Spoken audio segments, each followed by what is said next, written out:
Hey, what's up, everybody? It's your boy KP, and I would like to welcome you to my brand new podcast, Cowboy Up. And, I've been wanting to do this podcast for a long time. I've been listening to, other people come on and they're talking Cowboys. And, I just figured it was time for me to come on and get my podcast so we can talk Cowboys from a real perspective, not sugarcoating anything, calling things out that need to be called out, whether it's the owner, the coach, the players, whatever.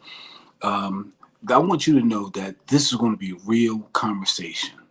All right. So, give you a little background about myself.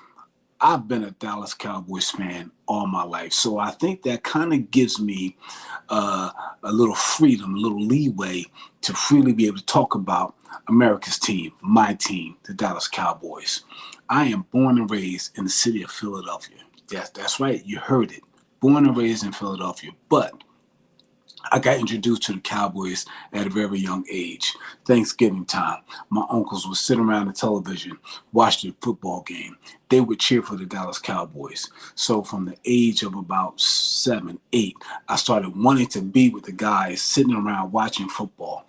That's when I started learning different Cowboys names. And we're talking late 60s. So I'm dating myself. I'm a little older than I look. All right. So, by the time I was 8, 9, I knew who Craig Morton was. I knew who Roger Staubach was. And these were the teams, these were the names of the players on the team at the time when I really started getting into the game of football. So I've really been a fan.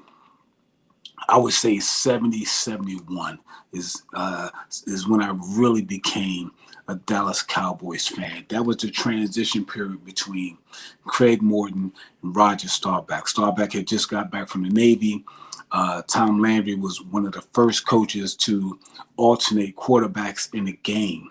I don't know if a lot of you remember that. Some of you probably too young to remember that, but some of you older Cowboys fans, you know what I'm talking about. Tom Landry would, he would alternate between Craig Morton and Roger Staubach until he fully gave the reins over to Roger Staubach.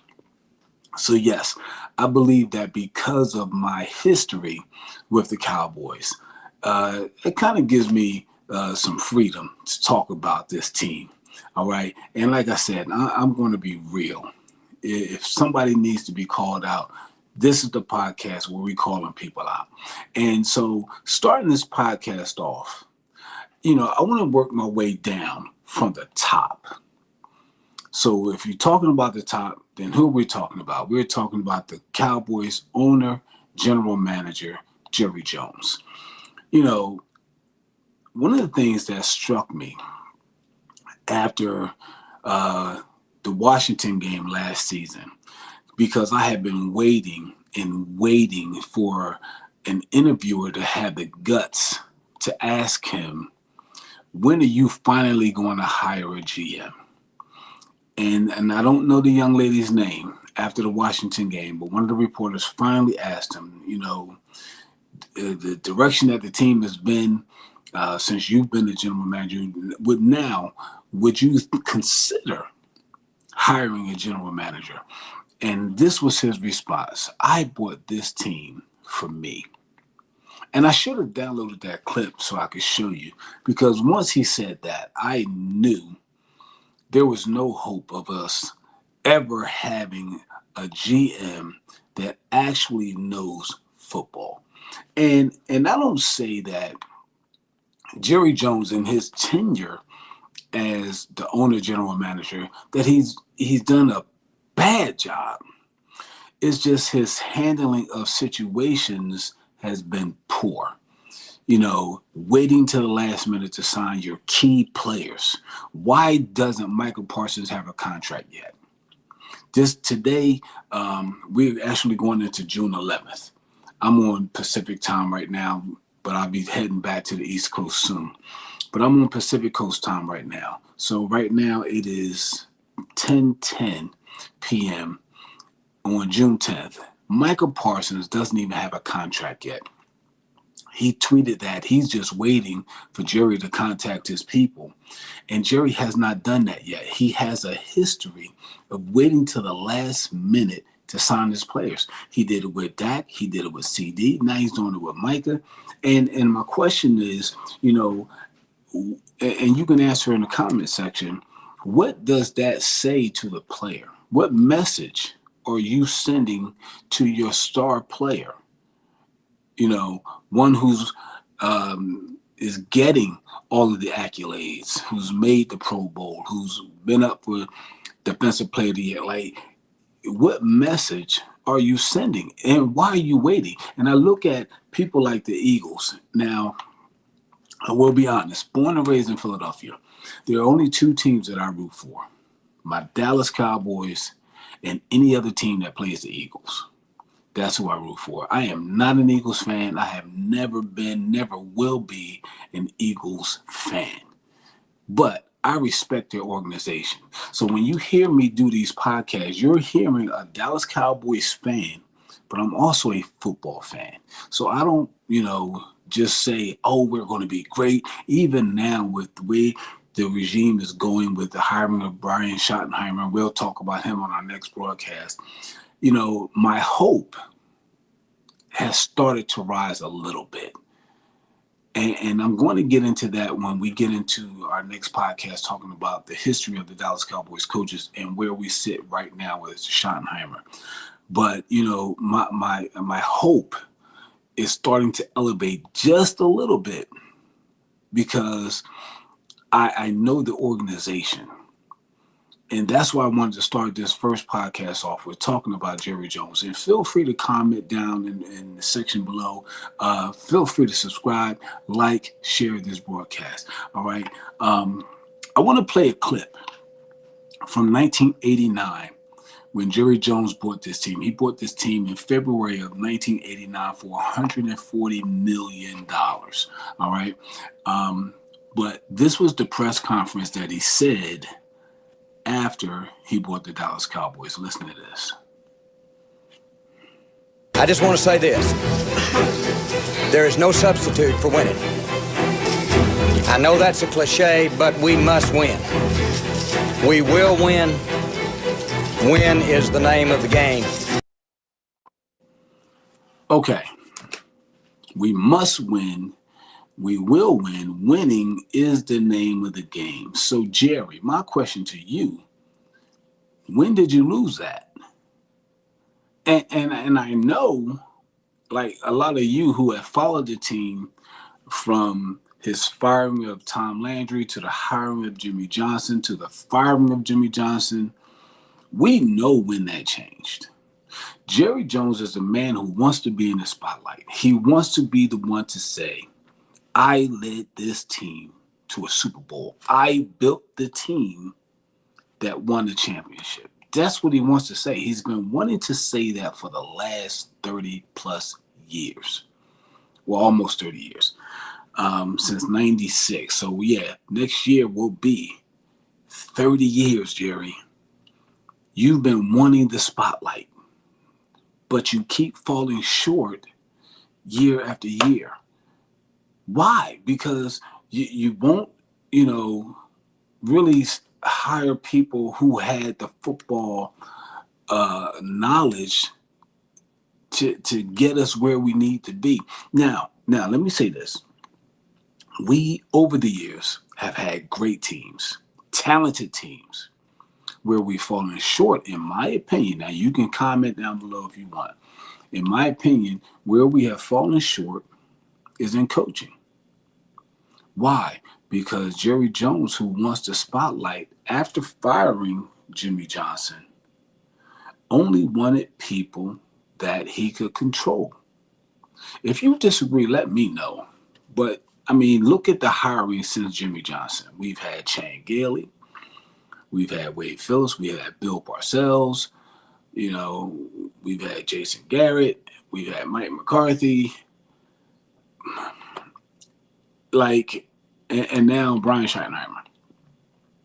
And again, I don't want to get too far into the coaching podcast, but Jerry has to be willing to get out of his own way so that maybe something different can be done, a different handling of the team.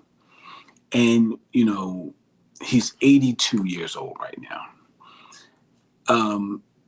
I, Jerry, I think is too. You're getting to the point. You've been at that point where it's just time to let go. Yes, we understand you bought this team for you. This is your baby. This is what you've always wanted. But right now, you are proving the definition of insanity. You're proving the definition. You're doing the same thing year after year and expecting different results. And at some point, even as a successful businessman, you would think that you would be willing to say, you know what, let me step back because maybe I could be the problem. Maybe it's me. Maybe I'm the one who's causing this team not to reach it to the next level. Now, yes, a lot of the accountability goes on the players as well. Because even though Jerry Jones is the owner and general manager, he's not out there playing the game. He's not the one. So I can't give him all of the fault. Can't give it all to him. And, over the years, have we drafted well? There have been times when we have. There have been times that we haven't. So he has made some good calls. But this past draft, in the NFL draft 2025, believe it or not, but I'm going to tell you, I called the first 3 picks. I didn't call names, but I called position. I knew the first pick was going to the O-line. I already knew that because we had just lost Zach Martin. And Jerry Jones is known to draft O-linemen in the first round. So, because why? He wants to get young players, lock them in at that rookie contract, and hope that they'll pan out. He did it with Tyler Smith. He did it with Tyler Guyton. He did it with Tyler Booker. And he also did it with BB. We've got a young offensive line now that should be ready to step up. We'll get into that in another podcast as well. But I knew he was drafting an offensive lineman. Second pick, I said edge rusher. We got Ezraku. I knew that. Third pick, I said it was either going to be a linebacker or corner. He went deep back. So I kind of understand because I watched this guy. I've started to understand his mindset when it comes to the draft. So with that being said, I was happy with the draft this year. I don't know if many of you fans were, how happy you were with the draft selection. I was happy with the draft selection because I knew exactly what he's trying to do. I know what he's trying to do. And that's the exact direction that he went in. Shore up that O-line. Because, see, you can talk running backs, you can talk wide receivers, you can talk all this other stuff. If there's no protection up front, none of the rest of it matters. What good is it to have a stud running back if nobody's blocking? What good is that? What good is it to have this star top receiver if Dak doesn't have any protection? All right, so I kind of understand where he went with that. And then the move after the draft, the free agents that we signed, then going out and getting George Pickens. Like, the man has made some phenomenal decisions when it comes to building this team. But just as he's made some great decisions, he's made some that has not been so great. And if you combine the 30-year period that we're talking about, there hasn't really been a lot to celebrate. We've had some good teams over the years, but there's not been much for us to celebrate. So let me know what your thoughts are. I'm going to play that clip again, just in case you missed it. Let's listen to Jerry one more time. I just want to say this. There is no substitute for winning. I know that's a cliche, but we must win. We will win. Win is the name of the game. All right, well, Jerry, if winning is the name of the game, then it's time for you to start actually making those steps, taking those steps to ensure that this team wins. And that first step should be signing Micah Parsons. Like, let's get it done. Let's not wait till training camp starts. And Micah, I applaud you. Everybody should be applauding Micah. He says, I'm going to be there. He's showing his age, his growth, his maturity, his leadership by saying, even though I don't have a contract, I'm going to show up and support the team. Jerry, that's the kind of people we need on this team.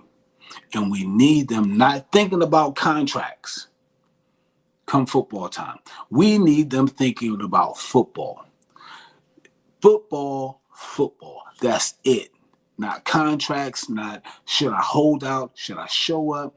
We need him solely focused on the season ahead. And the only way we do that, Jerry, is by getting the deal done. You're the owner. You're the general manager. You're the one who's supposed to make things happen. Let's make it happen.